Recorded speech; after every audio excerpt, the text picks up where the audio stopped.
All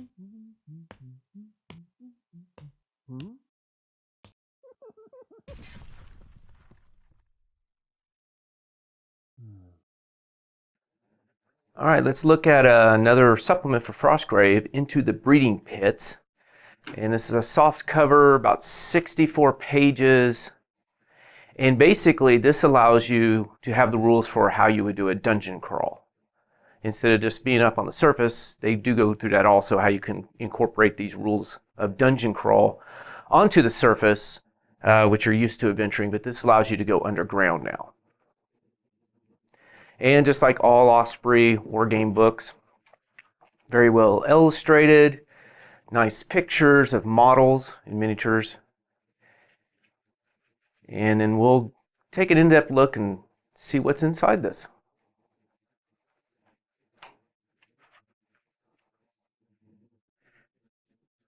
This is your table of contents, and we'll take a closer look here. So you've got your introduction about doing dungeon crawls, what's entailed, and the special rules that go with underground exploration. Some new magic, including a new class of magic, with some new spells for some of the other classes. We got some new soldiers, some scenarios are in this book, some new treasures, and of course some new creatures. All right, here's our underground exploration section. So this is going to give you the new rules about traveling underground, or as they show here, you can still play your normal above ground exploration and using these rules into that game. Part of the problem is some spells are going to be affected differently when you're in the dungeon compared to above ground. So they go through those rules, how doors and doorways will work in this game. Ceilings, the height of the ceiling comes in effect. So you just can't fly, levitate up forever. You've got to limit how far you can do it. And that's why leap is a problem in this game. The ceiling's too low, so leap you can't even do. Treasure, how you place the treasure. Lighting, it's very dark down here, so vision's going to be limited because really you just have torches and they don't make light go that far. So you're going to have limited vision in this game. Random encounters are done differently. They don't come from like a table edge. You can actually place them close to an opponent's character if you want to. So there's that. And burrowing, how burrowing animals will work in this game and how they can go through walls and lots of other different types of terrain. Traps, if you played any role-playing games or stuff like that, you're used to seeing traps in dungeon crawls, and this is no different. How you spring a trap is when you roll initiative and you roll a natural 1, you spring a trap. But the nice thing about that is you choose the character that gets hit by the trap. So you can actually pick an opponent's character that gets hit by the trap. And there's ways to avoid a trap. But let's look at the list here. So here's our list of the traps, and I'm not going to go through them, but you kind of can see the names here. Like time slip makes you have to roll to get that character back in the game. They're basically out of phase of time and are kind of frozen in time, and when you roll it, they're back in the same spot as where they started. Personal demon is where you have a demon go after that character, and that's the only character it's going to want to go and attack, really. And so pit, trap, poison dart, some of the familiar ones. Teleporter pad, pretty much what it sounds like, get teleported. So these are the traps that are possible in the game. We'll pass those over to here. Secret passages. So when you roll a 1 for initiative with the traps, if you roll a natural 20, you get a secret passage, and that allows figures to go through walls. So if you roll a natural 20, woo, I know a secret passage here, my characters can go through that wall instead of going way around here. So that's what secret passages do. This chapter goes over the new magic. That includes the Beast Crafters, which is kind of a new class. I want to say class in a way. So you have this is how you become a Beast Master. So you have to make up this potion and successfully cast this spell. If successful and you're 5th level, you become a Beast Crafter 1. 10th level, you go to Beast Crafter 2. And at 15, you go to Beastcrafter 3, and you get these special abilities, like this listed here. You also this is like the animal features you can get, like claws, wings, scales, and so forth. So you kind of see this guy here. So it's a pretty neat little option here to kind of maybe mutate your wizard to be more animal-like. You also get a couple of spells.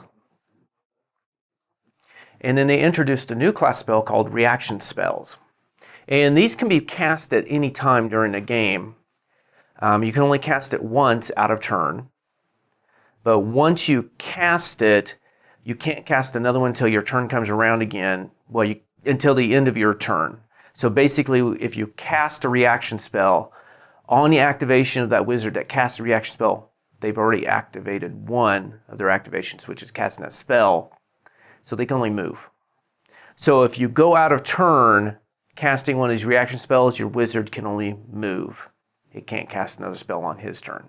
Then it's back. Once his turn's over, you can do a reaction spell, or if nothing causes a reaction spell to go off, you get your normal turn when it comes back around. And then there's lost spells. This section goes over some new soldiers. There's only two. One is the Trap Expert, which gives bonuses for disarming traps that may affect the party. Also, if you roll a 2, you can count it as a 1 and spring a trap on. You can spring a trap, so basically you spring a trap on an opponent. Tonal Fighter, though, is one that if you roll a 19, you can count it as 20, and you found that secret passage. However, he's the only one that can use it. This chapter of the book covers scenarios, which are right here, and there's 5 of them. And what I'm going to do is I'm going to go more in depth on the first one, and then I'm just going to kind of do this part on the others and kind of maybe highlight some of the things that may happen in the game. But I don't want to give it all away to you, because it's sometimes the mystery of not knowing is kind of the fun. So moving maze is you set up the terrain a little differently. You use smaller pieces for the most part, and maybe put some spaces in between the terrain pieces, and you'll find out why in just a little bit, and hopefully that'll give you a clue. So that's what you do with your setup. And every time the players roll initiative, whoever rolled the lowest unmodified initiative chooses a piece of terrain, and they can move it 4 inches in a straight line.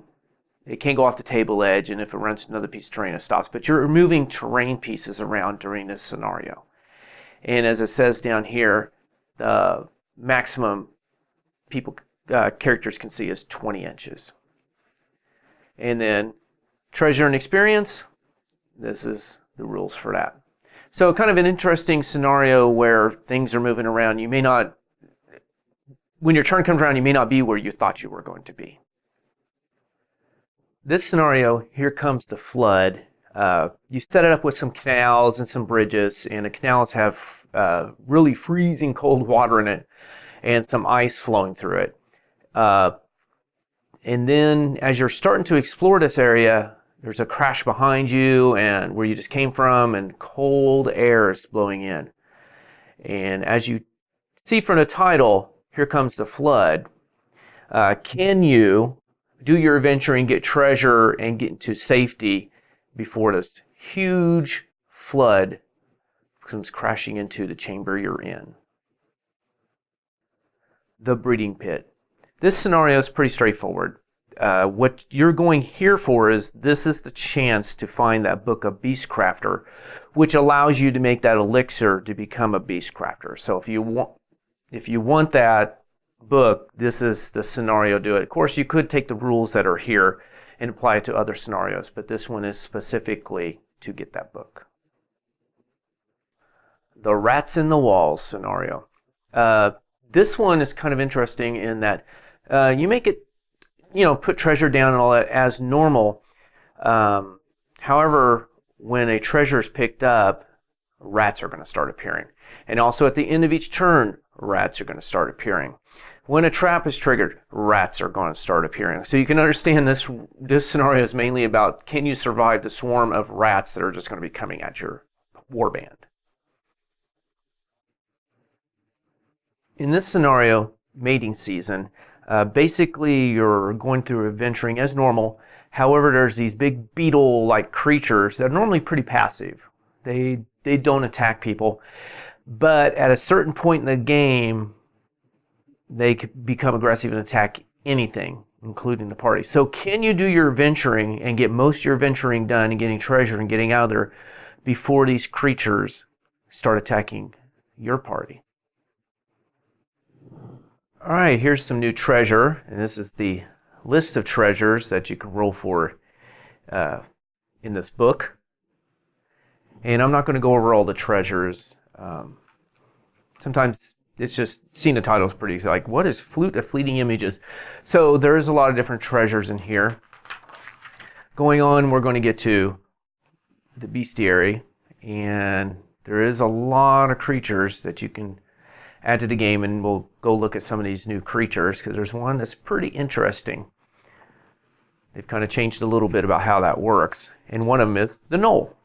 So if you roll a Gnoll encounter, they actually have like Gnoll Thug or Gnoll Man-at-Arms. So it's going to be like your normal warband, Gnoll Templar and stuff like that. So it's kind of interesting how they did the Gnoll as kind of like a warband now.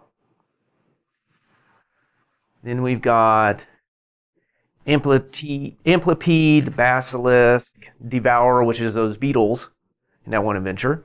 Giant Worm, Gnoll, Hydra. There's different types of Hydras. Hyena, Minotaur, Sewer, Two-Headed Troll, and of course I missed the Gnoll. There's the Gnoll part. And they do have Chieftain and Shaman, which is probably their wizard and apprentice. So kind of interesting. And then Vaplorheen, I guess. I don't know how you say that one. And Violet Fungus. And that's everything that's in this book, Into the Breeding Pits. So what do I think about Into the Breeding Pits? I like the rules about dungeon crawling because that's kind of like Descent. So this is kind of like you can do Descent with this in a way. That's pretty neat. And the secret doors and the traps, how they work and everything, I'm okay with it. I just hope they come out with a campaign setting, kind of like what they did with Thaw the Lich Lord. This is kind of neat. You got those 10 scenarios that kind of build a story up. This has no story. It's just a one-shot. Here's the rat thing. It's a one-shot. There's no story that continues on from there.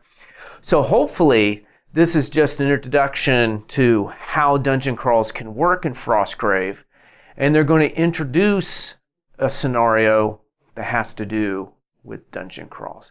So yeah, I'd say if you want to start getting into dungeon crawls in Frostgrave or add some little special rules with secret doors and traps and some of these other monsters, that new class of the beast class, check this book out.